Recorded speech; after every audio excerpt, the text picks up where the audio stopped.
నమస్తే, welcome to Bharati TV. నేను బాపయ్య. నువ్వొక్కదానివి చాలు రోజా నన్ను రోడ్డుకు లాగడానికి అని చెప్పేసి ఈ వీడియోకి నేను ఒక టైటిల్ పెట్టాను. అంటే ఆంధ్రప్రదేశ్ మాజీ ముఖ్యమంత్రి వైఎస్ఆర్ కాంగ్రెస్ పార్టీ అధినేత వైఎస్ జగన్ సతీమణి భారతిరెడ్డి ఆ పార్టీలోని కీలక నేత మాజీ మంత్రి మాజీ ఎమ్మెల్యే రోజాని ఉద్దేశించి నువ్వొక్కదానివి చాలు రోజా నన్ను రోడ్డుకు లాగడానికి అని అంటున్నట్టుగా థంబ్నెయిల్లో కూడా పెట్టాను.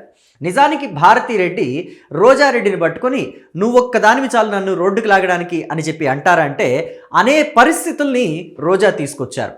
నిజానికి భారతిరెడ్డి ఎప్పుడు కూడా మీడియా ముందుకొచ్చి ఎటువంటి రాజకీయ వ్యాఖ్యలు చేయలేదు. ఆవిడ పనేదో చూసుకుంటున్నారు. సాక్షిలో చైర్పర్సన్గా ఉన్నారు. సాక్షి మీడియా ఉంది కదా, సాక్షి న్యూస్ పేపరు, సాక్షి టెలివిజన్ ఉంది కదా, దాంట్లో చైర్పర్సన్గా ఉన్నారు. సో అయితే ఎప్పుడైనా మీడియా ముందుకొచ్చి జగన్మోహన్ రెడ్డికి ఓటేయండి లేదా వైఎస్ఆర్ కాంగ్రెస్ పార్టీకి ఓటేసి గెలిపించండి అని చెప్పేసి ఎలక్షన్ల టైంలో మాత్రం ఆవిడ అభ్యర్థిస్తూ ఉంటారు ప్రజల దగ్గరికి వెళ్ళి. సో ఇంతకు మించి భారతిరెడ్డి అయితే ఎటువంటి రాజకీయ వ్యాఖ్యలు ఎప్పుడు చేయలేదు. కానీ ఆవిడ మీద వ్యాఖ్యలు చేసేలాగా ప్రత్యర్థి పార్టీ వాళ్ళంతా కూడా ఆవిడని ఇప్పుడు రోడ్డుకు లాగి ఆవిడ మీద రాజకీయ వ్యాఖ్యలు చేసేలాగా రోజా ప్రవర్తించారు. సో ఏం చేశారు ఏంటి అనేది మీకు పూర్తి డీటెయిల్స్ తెలియజేస్తాను. ఇక ముందుగా మనం ఒక్కసారి రోజా గురించి మాట్లాడుకోవాలి. బాగా నోటి దురద ఎక్కువ అని చెప్పేసి ప్రత్యర్థి పార్టీ వాళ్ళంతా కూడా, అటు తెలుగుదేశం పార్టీ వాళ్ళు, భారతీయ జనతా పార్టీ వాళ్ళు, ముఖ్యంగా జనసేన వాళ్ళు, వీళ్ళంతా కూడా రోజాని ఉద్దేశించి మాట్లాడే మాటిది. రోజాకి నోటి దురద ఎక్కువ, ఆవిడ ఎలా పడితే అలా మాట్లాడతారు. అసలు ముఖ్యంగా ఆవిడ మాట్లాడటం వల్ల తెలుగుదేశం పార్టీ వాళ్ళు, జనసేన పార్టీ వాళ్ళు, లేకపోతే భారతీయ జనతా పార్టీ వాళ్ళు చిక్కుల్లో పట్టడం కాదు, వైఎస్ఆర్సీపీ వాళ్ళే చిక్కుల్లో పడుతూ ఉంటారు. అలాంటి అనాలోచితమైన వ్యాఖ్యలు చేస్తుంటారు. అంటే ముందు వెనక చూసుకోరు. మనం వైఎస్ఆర్ కాంగ్రెస్ పార్టీ అధినేతని మెప్పించాలి, మనం మాట్లాడిన మాటల వల్ల జగన్మోహన్ రెడ్డి సంతోషపడాలి, అందుకు నేను చంద్రబాబునైనా తిడతాను, భువనేశ్వరునైనా తిడతాను, లేకపోతే పవన్ కళ్యాణ్ అయినా తిడతాను, ఆయన భార్యల్ని కూడా తిడుతూ ఉంటాను. అంటే మాజీ భార్యని వదిలిపెట్టరు, లేకపోతే ప్రస్తుతం ఉన్న భార్యని కూడా, ఆయన కలిసి కాపురం చేస్తున్న భార్యని కూడా వదిలిపెట్టరు. ఎవరిని వదిలిపెట్టరు, ఈవెన్ పిల్లల్ని కూడా, పవన్ కళ్యాణ్ పిల్లల్ని ఉద్దేశించి కూడా రోజా కొన్ని సందర్భాల్లో నీచమైన వ్యాఖ్యలు చేశారని చెప్పడంలో డౌటే లేదు. సో ఇప్పుడు తాజాగా నారా భువనేశ్వరి గురించి రోజా కొన్ని కామెంట్స్ చేశారు.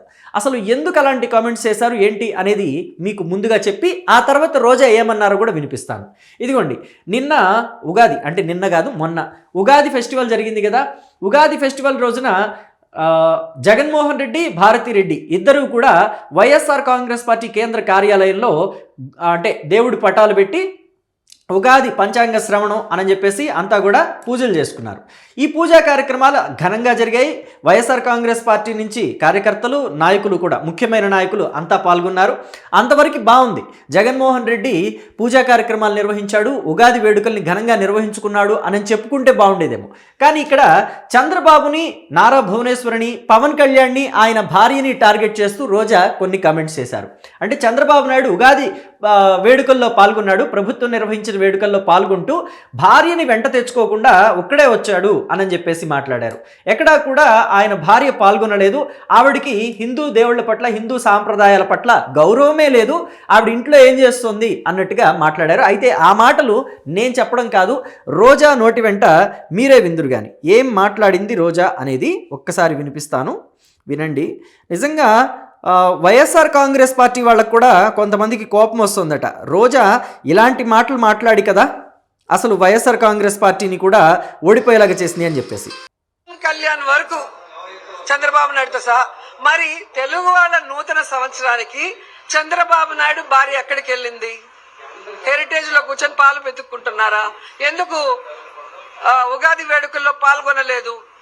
ఎందుకు భార్య సమేతంగా మరి కనిపించలేదని నేను అడుగుతున్నా. మీరు అడుగుతారు కదా, మా జగనన్న, మా వదిన భారతమ్మ ఎంత లక్షణంగా ఉగాది పండుగ జరిపి ఈ రాష్ట్ర ప్రజలందరికీ కూడా విషెస్ చెప్పారు. మరి సనాతన యోధుడు ఏదో హిందూ ధర్మాన్ని, హిందూ కల్చర్ ని కాపాడడానికి పుట్టినట్టు కథలు చెప్తాడు కదా పవన్ కళ్యాణ్. మరి ఆయన భార్య తెలుగు వాళ్ళ నూతన సంవత్సరం ఉగాది టైంలో ఎక్కడికి వెళ్ళారు? ఎందుకు రాష్ట్రంలో కనిపించలేదు? ఎందుకు ప్రజలకు విషెస్ చెప్పలేదు భార్య సమేతంగా వచ్చి? ఇక సిగ్గులేని బిఆర్ నాయుడు ఒకడు ఉన్నాడు. అసలు తిరుమల మీద చిన్న పోస్ట్ దొరికినా కూడా అది వాళ్ళ పూర్వజన్మ సుకృతంగా భావిస్తారు. చైర్మన్ పదవి అయినా నాకే పని లేదా, నాకే మీద అన్నం పెడుతుందా, నాకు హైదరాబాద్ లో ఇన్ని బిజినెస్లు ఉన్నాయి, అన్ని ఉన్నాయి, మరి రాజీనామా చేయి, నేను ఎవరు కంటిన్యూ అవ్వమన్నాడు? తిరుమలకు ఒక ఆవిడతో వస్తావు, షిరిడీకి ఒక ఆవిడతో వస్తావు, ఇంకో టెంపుల్ ఇంకో ఆవిడతో వస్తావు. మరి ఉగాది రోజు నూతన సంవత్సరం ఒక టీటీడీ చైర్మన్ కొండ మీద నించొని పంచాంగ శ్రవణం ఏర్పాటు చేసి భార్య సమేతంగా ఈ రాష్ట్ర ప్రజలకి శుభాకాంక్షలు చెప్పాల్సిన అవసరం ఉంది కదా. మరి ఎక్కడ గాడుదలు కాస్తున్నారు, ఎక్కడ తిరుగుతున్నారని నేను అడుగుతున్నాను. వీటి మీద డిస్కషన్ బెటర్. ఇది విన్నారు కదా రోజా మాటలు. అటు చంద్రబాబు నాయుడిని సతీమణి భువనేశ్వర్ని పట్టుకొని ఇంట్లో కూర్చొని అంటే హెరిటేజ్లో కూర్చొని పాలు బితుకుతున్నారా అని చెప్పేసి అన్నారు. అలాగే టీటీడీ చైర్మన్ బీఆర్ నాయుడిని వీళ్ళందరినీ ఉద్దేశించి ఏం గాడిదలు కాస్తున్నారని చెప్పేసి మాట్లాడారు. రోజా ఇలాంటి మాటలు అంటే నారా భువనేశ్వరి అధికారిక కార్యక్రమానికి రాలేదు అని చెప్పేసి ఆవిడ మాట్లాడారు. మరి జగన్మోహన్ రెడ్డి సతీమణి 5 ఏళ్ళు ఎక్కడికి వెళ్ళారు? ఇవాళ వచ్చేసి పూజా పునస్కారాలు చేస్తున్నారు, అది కూడా వైఎస్ఆర్ కాంగ్రెస్ పార్టీ కేంద్ర కార్యాలయంలో ఫోటోలు మాత్రమే పెట్టుకుని. కానీ గుడికి ఎందుకు రావటం లేదు అని చెప్పేసి ఇప్పుడు తెలుగుదేశం పార్టీ వాళ్ళంతా కూడా ప్రశ్నిస్తున్నారు, జనసేన పార్టీ వాళ్ళంతా కూడా ప్రశ్నిస్తున్నారు. 5 ఏళ్ళు కూడా పట్టు వస్త్రాలు జగన్మోహన్ రెడ్డి ఒక్కడే ఎందుకు వెళ్ళి సమర్పించాడు?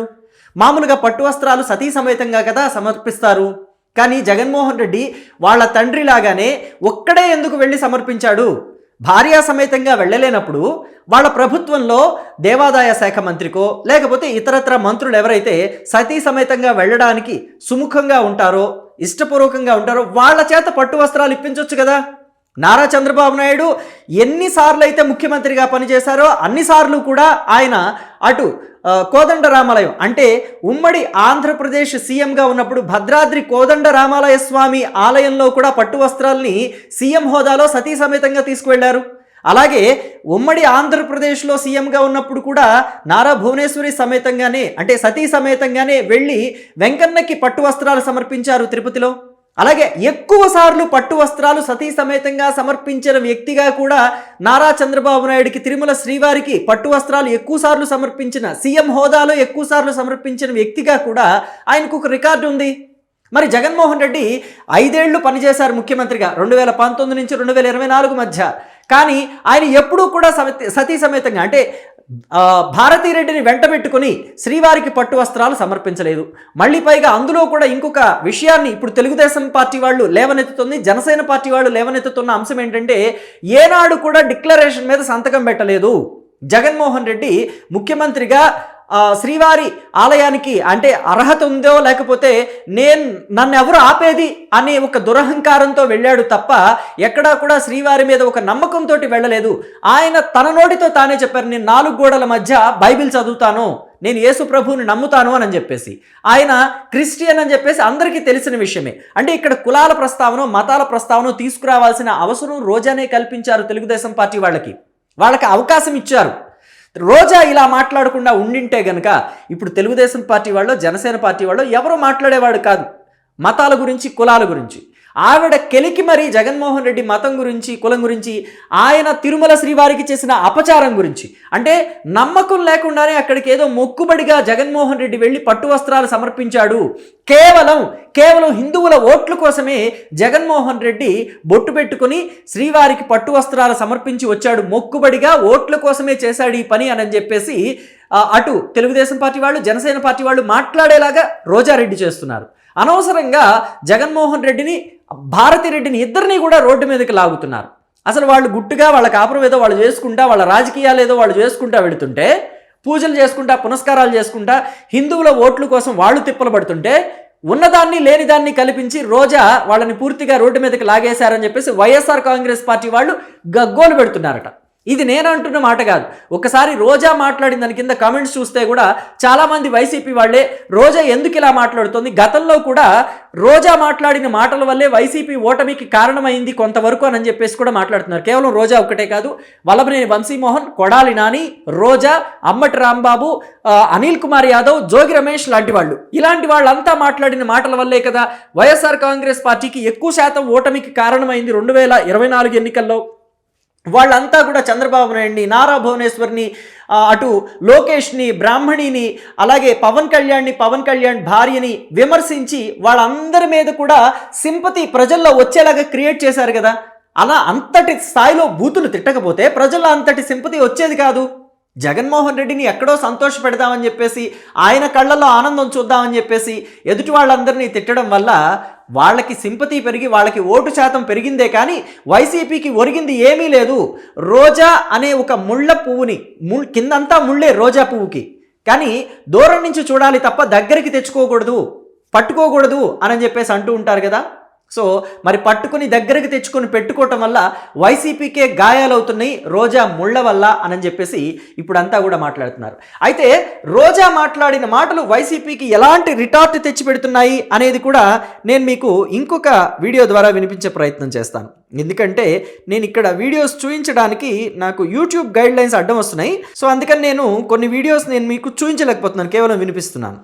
ఇదిగోండి వినండి. భారతి గారు సంతోషంగా పండుగను జరుపుకున్నారు, జగన్ గారు భారతి గారు.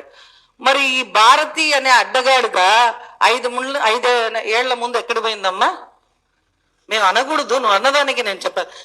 యస్మిన్ యథావర్తితవ్యో మనుష్య తస్మిన్ తదావర్తితవ్యం స్వధర్మ. అంటే ఏ విధంగా అయితే ఒక వ్యక్తి మాట్లాడతాడో అదే విధంగా తనను మాట్లాడడమే ధర్మం అని ధర్మం చెప్తుంది. కాబట్టి మరి భారతి అనే అడ్డగాడిద వస్త్రానికి ఎందుకు రాలేదు? భారతి అనే అడ్డగాడిద ఎందుకు ఇన్ని రోజులు పూజలు చేయలేదు? భారతి అనే అడ్డగాడిద ఎందుకు ప్రసాదాలు కింద పాడేసింది? ఇవన్నీ మేము మాట్లాడగలం, అంతకంటే అద్భుతంగా మాట్లాడగలం. నోరుందని మాట్లాడితే తాట తీసి కూర్చోబడతాం. ఇంకోటి ఏదో మాట్లాడడం మా అక్క నగరిలో నిన్నైతే పట్టించుకునే దిక్కు లేదు కాబట్టి నువ్వు ఇలా రోడ్ల మీదకి వచ్చి ఒక అడ్డగాడిద తిరుగుతా ఉంది. సమయం వచ్చినప్పుడు ఆ గాడిదకు చెప్తున్నాము, ఆ గాడిదకు ముఖ్యంగా నగరిలో ఉండే అడ్డగాడిదకు చెప్తున్నాము, సమయం వచ్చినప్పుడు ఆ గాడిదకు పాలు కాదు కదా, తోలు కొవ్వు అన్ని పిండి పక్కకు పెడతాం. చూశారు కదా, రోజా మాట్లాడిన మాటల వల్ల భారతిరెడ్డికి ఏ స్థాయి గతి పట్టింది. ఇన్నాళ్ళు కూడా ఎంతో గౌరవప్రదంగా, అంటే ప్రత్యర్థి పార్టీ వాళ్ళు కూడా భారతిరెడ్డి, శ్రీమతి భారతిరెడ్డి లేకపోతే భారతమ్మ అని పిలిచేవాళ్ళు. కానీ రోజా మాట్లాడిన ఈ మాటల వల్ల భువనేశ్వరిని, అలాగే పవన్ కళ్యాణ్ని, ఇంకా బీఆర్ నాయుడిని ఉద్దేశించి, టీటీడీ చైర్మన్ పదవిలో ఉన్న బీఆర్ నాయుడిని ఉద్దేశించి, ప్రభుత్వ అధికారుల్ని లేకపోతే ప్రభుత్వంలో ఉన్న నాయకులను ఉద్దేశించి గాడిదలు కాస్తున్నారా అని మాట్లాడటం వల్ల, అటు భువనేశ్వరిని పట్టుకుని పాలు బితుకుతున్నారా హెరిటేజ్లో అని చెప్పేసి మాట్లాడడం వల్ల ఇక్కడ భారతిరెడ్డికి ఏ గతి పట్టించింది రోజా అనేది మీకు క్లియర్ కట్గా అర్థమైపోయి ఉంటుంది. ఇంత నీచంగా మాట్లాడింపజేసింది రోజానే. ఇంతవరకు కూడా తెలుగుదేశం పార్టీ వాళ్ళు, జనసేన వాళ్ళు ఎవరు ఈ స్థాయిలో భారతిరెడ్డిని మాట్లాడలేదు. జగన్మోహన్ రెడ్డి సతీమణి, ఆవిడ పేపర్ నడుపుకుంటుంది లేకపోతే ఆవిడ ఛానల్ నడుపుకుంటుంది అనుకున్నారే తప్ప ఎక్కడా కూడా ఈ స్థాయిలో విమర్శించలేదు.